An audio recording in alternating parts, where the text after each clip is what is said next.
I took my son to his first day of school today in England. He's 4 years old. And we got to the school. And I mean, like me, he's a bit introverted, right? I mean, probably worse than me. And he doesn't want to go to school. Let's just be honest, all right? So my mom and him are taking him to school. We get there.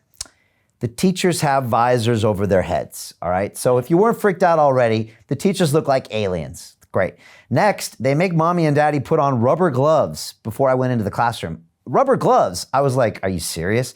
And of course, make me put on a mask. So he's looking at me freaking out, and all you can see from dad is I have no emotions, right? Yep. And we're trying to drag him into this class, and everyone's lining up to do that, and they're trying to spray the stuff on his hands. Needless to say, it was a very, very bad first hour at school. And and this is just a small sliver of what the society is becoming, but I don't want him growing up in a world where whenever you see another human, I think they're dirty, they're going to infect me. I'm dirty, I'm going to infect them. I'm wearing this mask because the government told us what to do, and they're going to tell me tomorrow what to do, and the next day what to do. And we're all in this fear state. Like, it's not what I want, but that's what we're in right now.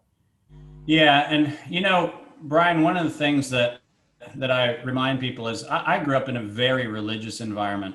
I was constantly reminded of being wrong. I was constantly reminded of how humans are sinful and broken and all kinds of other things. I mean, the narrative being quite persistent. And through that entire process, I can understand how this happens. I can understand what happens when you psychologically imprint there's something wrong with you into the gestalt of another person or a community or a country.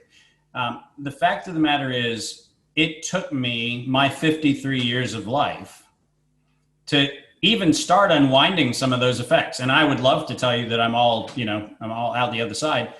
The truth is, these things imprint for a very long time. And to your point, those little moments of 4-year-olds or 6-year-olds or high schoolers or whoever it is, those little moments aren't little moments. They are huge, huge, huge psychological and cognitive imprints.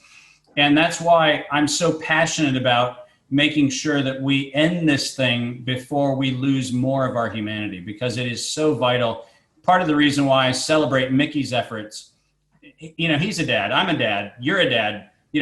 We actually live in a world where we think about the implications of what our children are experiencing and what they're ultimately going to inherit. And the fact is, it's on us as parents to stand for their future.